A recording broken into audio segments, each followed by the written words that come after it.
Dallas Mayor Eric Johnson, thank you so much for joining us today.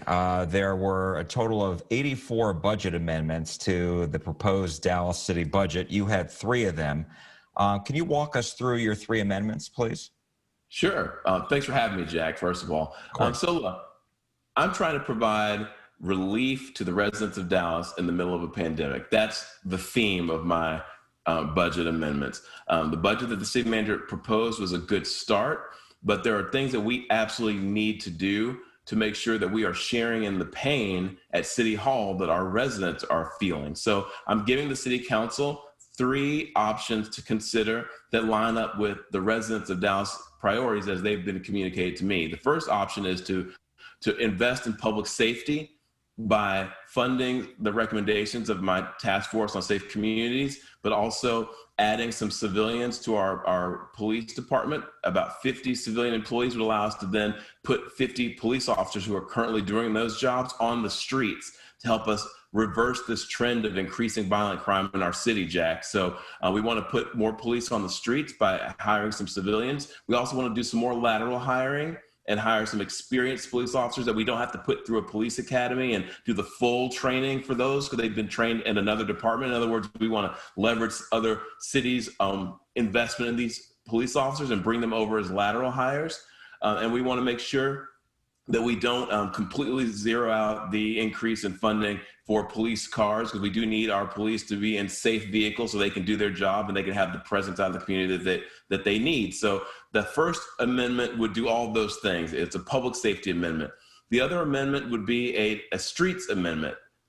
Dallas has some pretty bad streets and some crumbling infrastructure that needs to be addressed. It's long overdue. We keep kicking the can down the road. My second amendment would, instead of doing the public safety things I just described, would actually fund street improvements. And then the third option, if neither of those 2 suits the city council, would be to return the money to the taxpayers and give them a tax break. We have the highest tax rate of any major city in Texas. And I want to give that money back to our residents. Again, the goal is to reduce the pain that people are feeling in our city, and for City Hall to share in the pain, and for this to be a shared sacrifice as we go through this. So Dallas's property tax rate is higher than Fort Worth, higher than Austin and San Antonio and Houston? Correct. And has been for some time. Our tax rate has been on the downward trajectory. It's been declining a little bit every year, which is good. And I want us to continue to do that. And that's why I want to have an option for returning the money to the taxpayers in the form of a tax rate cut. I read a letter from some employees, not signed, but to the city manager, unhappy about your proposal to cut salaries. What is your response to that? They asked that, they're going through hard times as well, they said in the letter.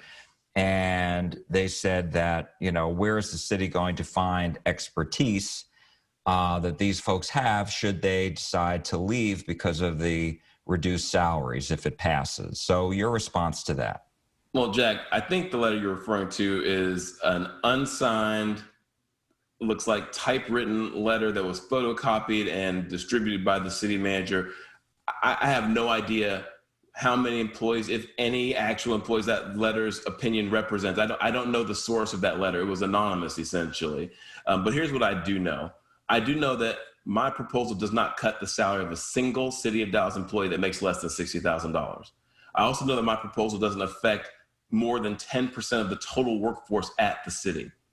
I also know that the salaries at the top of our pay scale, which is the salaries that I'm focused on cutting, are some of the highest public sector salaries in the country and in the state.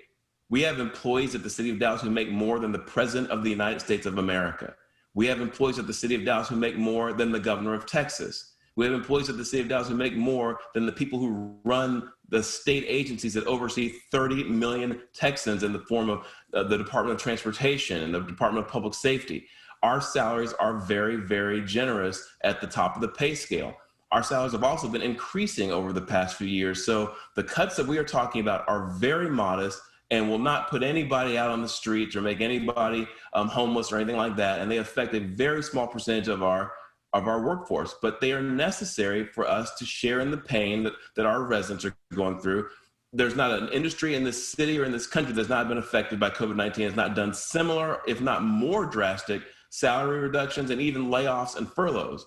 Our city manager has actually furloughed several employees. My proposal doesn't furlough anybody. It keeps the existing workforce, and it asks the folks who are making the most money to make a little bit less so we can get through this pandemic together. It's a shared sacrifice request that I'm making.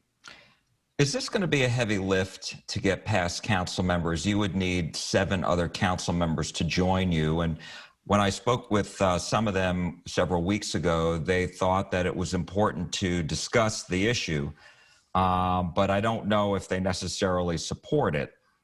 So how difficult do you think this is going to be in convincing council members to go along with your amendments? Jack, I've made a career out of taking on very difficult challenges in the public arena. I tried to reform our pension system at the state level and take pensions away from corrupt legislators. You might remember that. I led the charge to try to strip state legislators who were convicted of very serious crimes from being able to collect the taxpayer-funded pension. I led the charge down in Austin to remove a Confederate plaque that had been there for years that frankly was, an embarrassment to the state. And that was a heavy lift too, but I got that done with the governor and the Speaker of the House and the Lieutenant Governor's support in the end. But it wasn't always that way. What I have found is in these fights, Jack, what you'll have at the beginning is a lack of information and emotional arguments and anecdotal evidence being pitted against actual facts. But once the facts are out there, it becomes very difficult to argue against. The reality is that we have a lot of excess city revenue, taxpayer dollars going towards top level executive compensation in this city.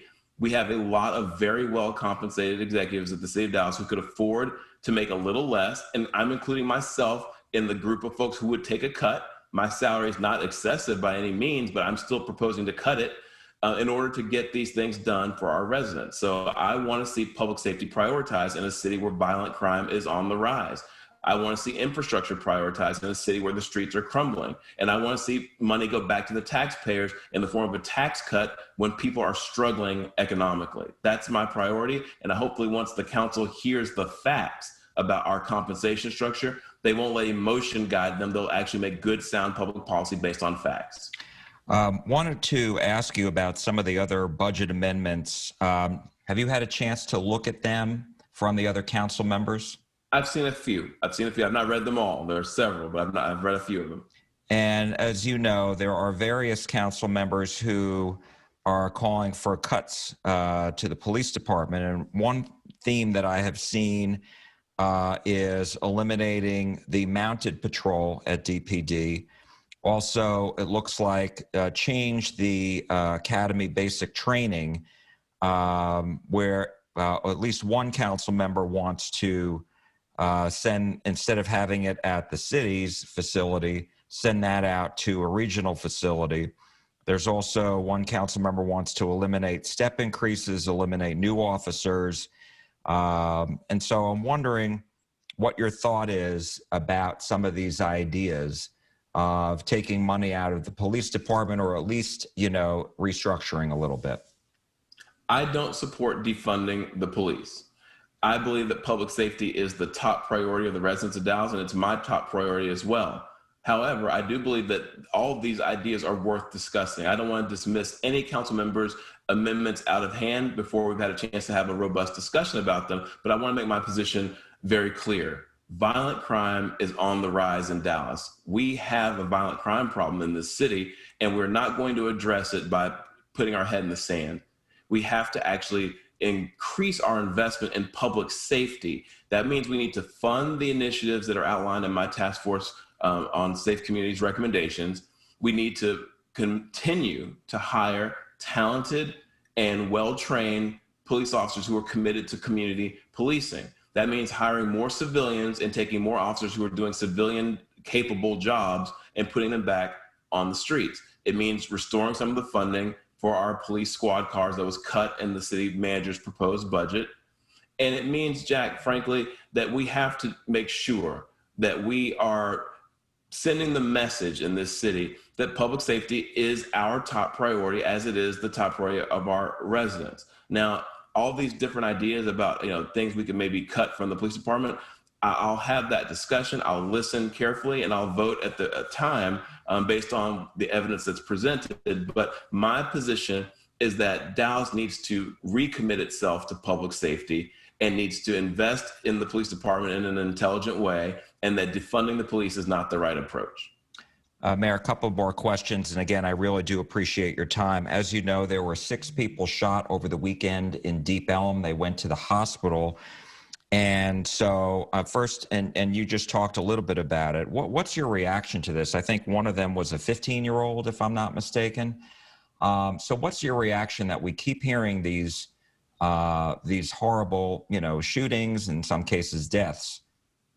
My reaction is that it breaks my heart, Jack, because I grew up in this city and I remember the 1990s. I remember the most dangerous period in the history of this country, the modern history of America and the history of our city in terms of gun-related deaths, which was the time I was actually a high school student here in this city. And this is eerily reminiscent of that time. There's a sense that I get from the talking to people in the city and just the feel, if you have your finger on the pulse of what's going on, that there's an increasing lawlessness in the city, and people are feeling more and more emboldened and feeling like they can commit these violent crimes with very little repercussion. And that's a dangerous path to go down. Well, which is why I'm recommitting, and I'm saying the city needs to recommit ourselves to public safety. I feel like the violent crime numbers in this city have been on the uptick for a while, and we have not effectively dealt with it. We had a violent crime plan implemented at my request, but at this part of the year, if you look at so far, halfway through the year or just a little bit more than that, we're still on pace to have the same number of homicides that we had last year, which was the highest that we've had in over a decade. And aggravated assaults are up about 30% year over year over last year, which was up over the previous year. So I feel that, Jack, we just have to do a better job, and we have to increase the police presence in the city. We have to invest more in non-law enforcement-based solutions as well as law enforcement, meaning violence interruption programs, education programs through our school district that help students, young people, learn to deal with their differences and their disagreements nonviolently. Mayor Pro Tem Adam Medrano tweeted some of the things that he is working on. He said he's working to temporarily remove scooters from the central business district and Deep Ellum, and have requested this to be done within 10 days as of Friday. Additionally, he said he has requested extra police presence patrol in the central business district and Deep Ellum, requested review of the teen curfew ordinance to stop late night gatherings, and we will be working towards a safety plan to keep the central business district and Deep Ellum safe. And then he also mentions street racing in several areas in his district, most recently in Victory. So he has some ideas there. What are your thoughts on that? I don't look at the city on a district by district basis. I look at it as a whole. And I'm looking at crime and violent crime as an issue that's challenging our city as a whole. Every council member is going to be very concerned, obviously, with what's going on in their particular district. But I'm looking at the city as a whole and seeing a trend citywide that's been going on for a few years now, where violent crime is moving in the wrong direction. I believe that we can't treat this as as hot spots and just continually to try to put out fires as they erupt, but we have to actually address this holistically and proactively. I want to see more well-trained police officers on our streets. I want